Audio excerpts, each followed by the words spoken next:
لقد نصرکم اللہ فی مواطن کثیرۃ ویوم حنین، اور اے مسلمانوں تمہاری اللہ نے مدد کی بہت سے مواقع پر، اور خاص طور پر یوم حنین۔ اب ظاہر بات ہے کہ یہ حصہ وہ ہے جو نازل ہو رہا ہے، جو کہ ہم کون سے رکوع میں پہنچ گئے؟ چوتھے رکوع میں پہنچ گئے، تو چوتھا اور پانچواں پھر وہ ہے جو ذی قعدہ سن 9 میں نازل ہو رہا ہے۔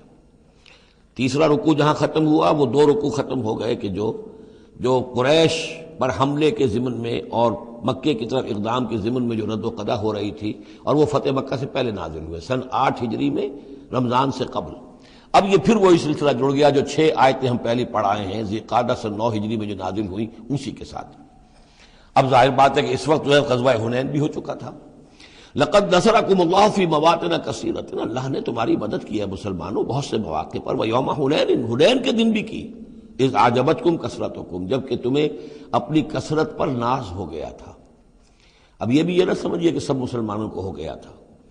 حضور جب فتح مکہ کے وقت آئے ہیں مکے میں تو 10,000 مسلمان آپ کے ساتھ تھے۔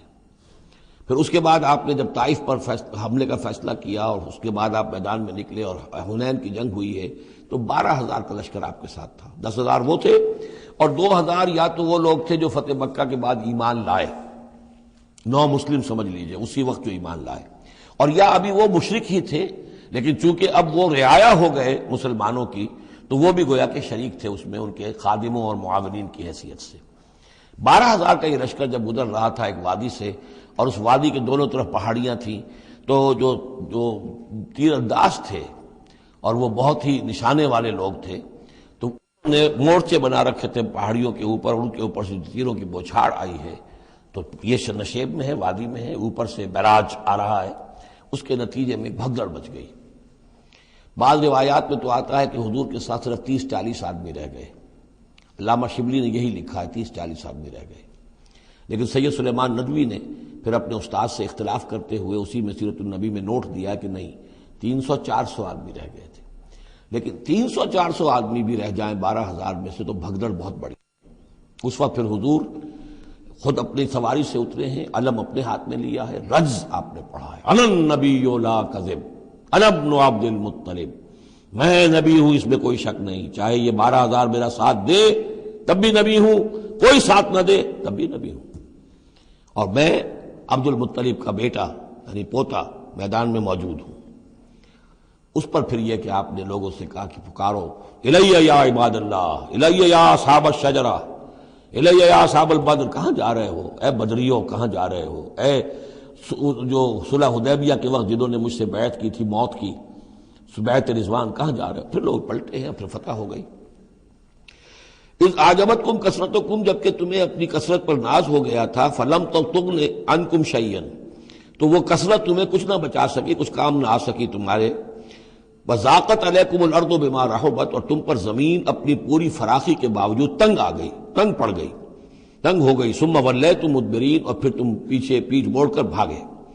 ثم انزل اللہ سکینتہ علی رسولہ، پھر اللہ نے نازل فرمایا اپنی طرف سے سکون اور تسکین اپنے رسول پر، وعلی المومنین، اور اہل ایمان پر، وانزل جنودا لم تروها، اور اس وقت بھی اللہ نے ایسے لشکر بھی اتارے جنہیں تم نے نہیں دیکھا، وعذب الذین کفروا، اور عذاب دیا کافروں کو، وذالک جزاء الکافرین، اور یقیناً یہ کافروں کا بدلہ یہی ہے۔ ثم یتوب اللہ من بعد ذلک علی من یشاء، پھر اس کے بعد بھی اللہ تعالیٰ توبہ نصیب فرما دے گا اپنے بندوں میں سے جس کو چاہے گا، اللہ غفور اور رحیم ہے۔ یا ایھا الذین آمنوا انما المشرکون نجس فلا یقربوا المسجد الحرام بعد عامہم ھذا، اہل ایمان یہ مشرک ناپاک ہیں، پلید ہیں، تو اب یہ اس سال کے بعد مسجد حرام کے قریب نہ پھٹکنے پائیں۔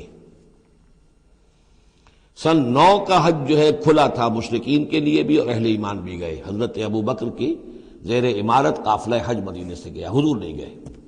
اسی میں اعلان یہ بھی کر دیا گیا اب آئندہ سال سے کوئی مشرک قریب نہیں آ سکے گا، نہ بیت اللہ کے، بیت الحرام کے، نہ حج کے لیے آ سکے گا۔ لا یقرب المسجد الحرام بعد عامہم ھذا، اس سال کے بعد اب وہ قریب نہ پھٹکے مسجد حرام کے۔ وَإِنْ خِفْتُمْ عِلَّةً، اب اندازہ ہوا ہوگا کہ یہ تو آتے تھے لوگ تو ہماری آمدنی ہوتی تھی، حاجی آتے تھے، قربانیاں کرتے تھے، کچھ اور نظریں چڑھاتے تھے، چڑھاوے چڑھاتے تھے تو ہماری آمدنی ہوتی تھی۔ وَإِنْ خِفْتُمْ عِلَّةً، اگر تمہیں فقر کا اندیشہ ہو فسوف یغنیکم اللہ من فضلہ، تو ان قریب اللہ تعالیٰ تمہیں غنی کر دے گا اپنے فضل سے انشاء، اگر وہ چاہے گا۔ ان اللہ علیم الحکیم، یعنی اتنی آئیں گی غنیمتیں تمہارے پاس کہ تم سے سنبھالی نہیں جائیں گی۔ حضور کے انتقال کے بعد چند سال کے اندر اندر سلطنت فارس اور سلطنت روما اور وہاں سے جو سیلاب آیا ہے مال غنیمت کا، تو حضور نے تو یہی فرمایا تھا کہ اے مسلمانوں، اس دنیا سے جاتے ہوئے آپ نے فرمایا تھا کہ مجھے تم پر فقر کا اندیشہ نہیں ہے، مجھے تو اندیشہ اب یہ ہے کہ تم پر دولت کے انبار آ جائیں گے تمہارے قدموں میں، اور پھر تم اس دولت کی وجہ سے ایک دوسرے کی گردنیں مارو گے۔ ان اللہ علیم الحکیم قاتل الذین لا یؤمنون باللہ ولا بالیوم الآخر ولا یحرمون ما حرم اللہ ورسولہ ولا یدینون دین الحق من الذین اوتوا الکتاب حتی یعطوا الجزیۃ عن ید وہم صاغرون۔ یہ آیت بھی فلسفہ دین کے اعتبار سے بہت اہم ہے۔ جنگ کرو ان لوگوں سے جو نہ ایمان رکھتے ہیں اللہ پر نہ یوم آخر پر، جو حرام نہیں ٹھہراتے جس کو اللہ اور اس کے رسول نے حرام ٹھہرایا، اور نہ قبول کرتے ہیں دین حق کی تابع داری من الذین اوتوا الکتاب، ان لوگوں میں سے کہ جن کو کتاب دی گئی تھی،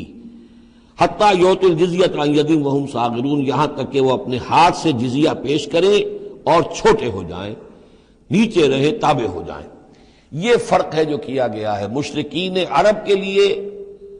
تو کوئی آپشن نہیں تھا، یا ایمان لاؤ یا گردن مار دی جائے گی، اس لیے کہ ان میں سے تھے حضور صلی اللہ علیہ وسلم، ان پر اتمام حجت بدرجہ آخر ہو گیا۔ لیکن یہ کہ باقی لوگوں کے لیے، نصارہ اور یہود کے لیے بھی، اور اسی کے تابع بقیہ پوری نوع انسانی ہے، تمام انسان، پھر فارس کے لوگ تھے یا ہندوستان کے لوگ تھے یا اور تھے، ان سب کے لیے قانون یہی رہا ہے۔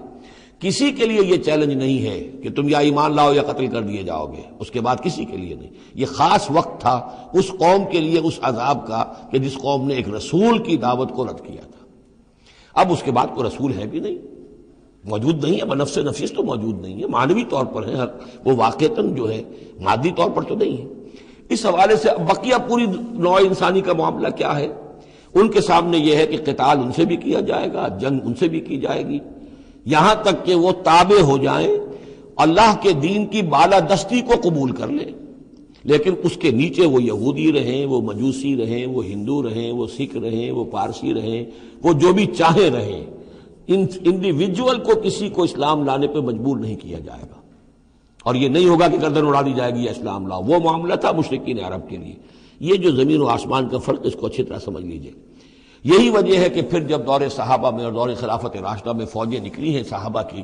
تو 3 آپشنز دیتے تھے وہ۔ ایمان لے آؤ، تم ہمارے برابر کے ہو جاؤ گے، تمہارے حقوق ہمارے حقوق برابر، ہم یہ بھی نہیں کہیں گے ہم سینئر ہیں تم جونیئر ہو، تمہارے حق کا برابر، بالکل برابر۔ اگر ایمان نہیں لاتے، تابع داری اختیار کرو، جزیہ دو، اور اسلامی ریاست کی بالادستی قبول کرو، پھر تم یہودی رہو، مجوسی رہو، عیسائی رہو، نصرانی رہو، جو چاہو رہو، ہندو رہو، بدھ مت کے رہو، جو چاہو رہو۔ اگر یہ بھی نہیں گوارا، گویا کہ تم باطل کے نظام کو قائم رکھنا چاہتے ہو، تو پھر تیسرا آلٹرنیٹو تلوار آئے گی میرے اور ہمارے تمہارے درمیان فیصلہ کرے گی، آ جاؤ میدان جنگ میں۔ 3 آپشنز ان کے لیے، مشرکین عرب کے لیے بھی 3 آپشن بن گئے تھے 2 ہی، یا ایمان لاؤ یا قتل کر دیے جاؤ گے۔ تیسرا آپشن یہ تھا کہ جزیرہ نما عرب چھوڑ کر جہاں چاہو بھاگ جاؤ،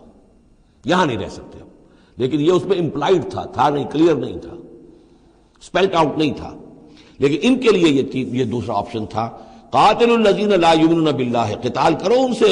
جو ایمان نہیں رکھتے اللہ پر نہ یوم آخر پر، ولا یحرمون ما حرم اللہ ورسولہ، نہ حرام ٹھہراتے ہیں اور سمجھتے ہیں ان چیزوں کو جو اللہ اور اس کے رسول نے حرام کی ہیں، ولا یدینون دین الحق، اور نہ دین حق کو قبول کرنے کے لیے اور اس کی تابعداری کرنے کے لیے تیار ہیں، من الذین اوتوا الکتاب، اہل کتاب میں سے، ان سے بھی جنگ کرو، حتی یعطوا الجزیۃ عن ید، یہاں تک کہ وہ دیں جزیہ ہاتھ سے، وہم صاغرون، اور چھوٹے ہو کر رہے،